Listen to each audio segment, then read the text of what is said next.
Hello বন্ধুরা, শিক্ষা and টিউটোরিয়ালের পক্ষ থেকে তোমাদের সবাইকে স্বাগত। আজকে আমি আলোচনা করব উচ্চ মাধ্যমিক 2024-25 শিক্ষাবর্ষে ডাব্লিউবিটিএ টেস্ট পেপারের এডুকেশন অর্থাৎ শিক্ষা বিজ্ঞান বিষয়ের প্রশ্নোত্তর নিয়ে। এই সেটে আমি সমস্ত এমসিকিউ এবং এসিকিউ প্রশ্নোত্তরগুলো করে দিয়েছি। চলো দেখে নিই প্রশ্নোত্তরগুলো। একের দাগের প্রশ্ন, শিক্ষা বিজ্ঞানের প্রযুক্তিকরণের উদাহরণ হলো, উত্তর হবে প্রোগ্রাম শিখন। পরের প্রশ্ন, বয়স্ক শিক্ষার অর্থ হলো, এখানে যে অপশানগুলো আছে সবকটাই ঠিক হওয়া উচিত, তাই ওপরের সবগুলি হবে, অর্থাৎ ডি এর অপশানটি ঠিক হবে।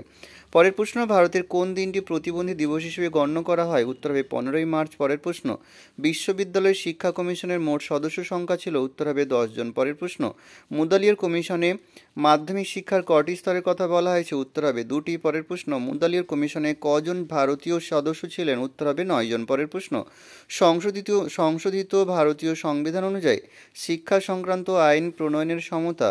উত্তর হবে সি এর দাগের অপশানটি, কেন্দ্রীয় রাজ্য উভয় সরকার। পরের প্রশ্ন, যে মানগুলো দেওয়া আছে 2, 9, 7, 6, 4 প্রদত্ত স্কোরগুলির মধ্যম মান? উত্তর হবে 6। পরের প্রশ্ন, ফ্রিকোয়েন্সি বন্টনের সর্বোচ্চ স্কোর ও সর্বনিম্ন স্কোরের মধ্যে পার্থক্যকে বলা হয় বিস্তৃতি। পরের প্রশ্ন, শিখন সংক্রান্ত গবেষণা ক্ষেত্রে পাজল বক্স ব্যবহার করেছেন? উত্তর হবে থর্নডাইক। পরের প্রশ্ন, শিখনের প্রাথমিক নীতির সংখ্যা? উত্তর হবে 3টি। পরের প্রশ্ন, উপাদানের প্রয়োজন আছে সব কাজে? পরের প্রশ্ন, তন্ত্র হিসেবে বিবেচিত শিক্ষণ প্রক্রিয়া আউটপুট হলো তথ্য। পরের প্রশ্ন, বর্তমান শিক্ষা প্রযুক্তি কোন ক্ষেত্রে ব্যবহৃত হয়? উত্তরে যে অপশানগুলো আছে সবকটাই হবে, অর্থাৎ ডি এর অপশানটি হবে। পরের প্রশ্ন, অন্ধ শিশুদের প্রধান সমস্যা হলো? উত্তর হবে প্রাক্ষবিক বিকাশে পর্যাপ্ত হয় না। পরের প্রশ্ন, সিএবি একটি? উত্তর হবে শিক্ষা প্রতিষ্ঠান। পরের প্রশ্ন, জাতীয় শিক্ষানীতি 1986 অনুসারে বয়স্ক বলতে বোঝায়? উত্তর হবে ওপরের সবকটা অপশানই। পরের প্রশ্ন, চ্যালেঞ্জ অফ এডুকেশনের পলিসি পারস্পেক্টিভ প্রস্তাবটি দিয়েছেন? উত্তর হবে কোঠারি কমিশন। পরের প্রশ্ন, বিশ্ববিদ্যালয় শিক্ষা কমিশনের মতে বিশ্ববিদ্যালয়ের লক্ষ্য হলো? উত্তর হবে আদর্শ নাগরিক তৈরি করা। পরের প্রশ্ন, কমন স্কুলের কথা উল্লেখ করেছেন? উত্তরে ভারতীয় শিক্ষা কমিশনের। পরের প্রশ্ন, সংগ্রহ করা তথ্যসমূহ ছকের আকারে প্রকাশ করার পদ্ধতিকে বলা হয় ছক বিন্যাস। পরে যে স্কোরগুলি রয়েছে তার মোট বা ভূয়িষ্ঠক হচ্ছে 10, অর্থাৎ বি এর অপশানটি। পরের প্রশ্ন, পুনরাবৃত্তি কোন শিক্ষামূলক প্রক্রিয়া উল্লেখযোগ্য বৈশিষ্ট্য? উত্তর হবে প্রাচীন অনুবর্তন। পরের প্রশ্ন, প্রেষণা ক্রিয়ার অন্যতম নির্ধারক হলো? উত্তর হবে ওপরের সবকটি। এবারে এই সেই প্রশ্ন উত্তরগুলো দেখে নেব। একের দিকে প্রশ্ন আছে, 2 দিকের একের প্রশ্ন, শিক্ষার প্রযুক্তিবিদ্যার লক্ষ্য কি? উত্তর হবে বিজ্ঞানসম্মতভাবে শিক্ষার্থীর আচরণকে বিশ্লেষণ করতে সহায়তা করা। 2 হচ্ছে শিক্ষার্থীদের শিখনে প্রেষণা সঞ্চার করা। পরের প্রশ্ন, ডাব্লিউডাব্লিউডাব্লিউ কি? ডাব্লিউডাব্লিউ পুরো নাম হচ্ছে ওয়ার্ল্ড ওয়াইড ওয়েব বা বিশ্বব্যাপী কম্পিউটার নেটওয়ার্ক।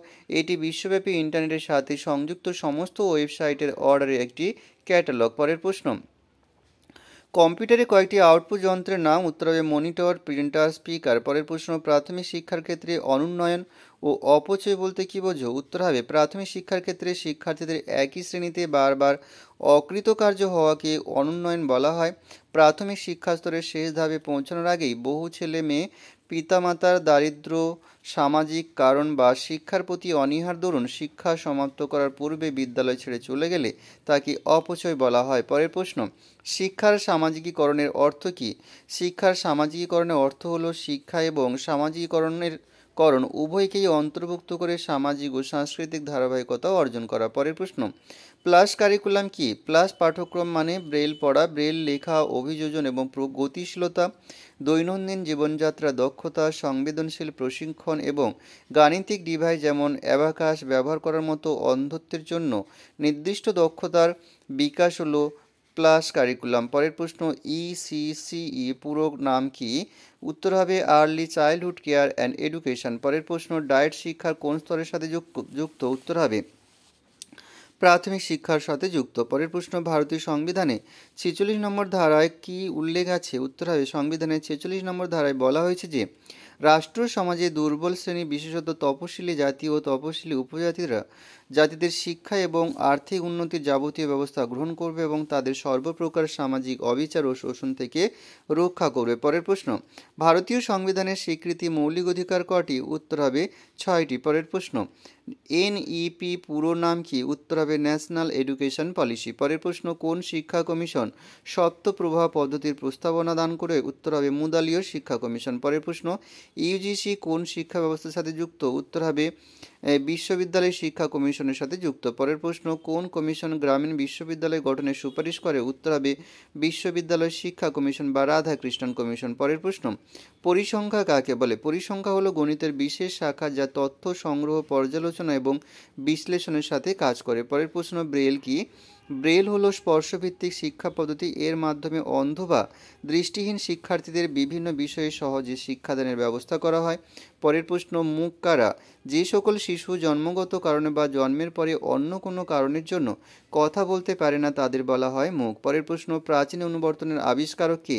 উত্তর হবে মনোবিদ প্যাভলভ। পরের প্রশ্ন, সামান্যীকরণ কি? সাধারণ ও প্রাসঙ্গিক বৈশিষ্ট্যগুলিকে ভিত্তি করে সর্বজনীন তত্ত্ব গঠন করাকে সামান্যীকরণ বলা হয়। পরের প্রশ্ন, মোট কাকে বলে?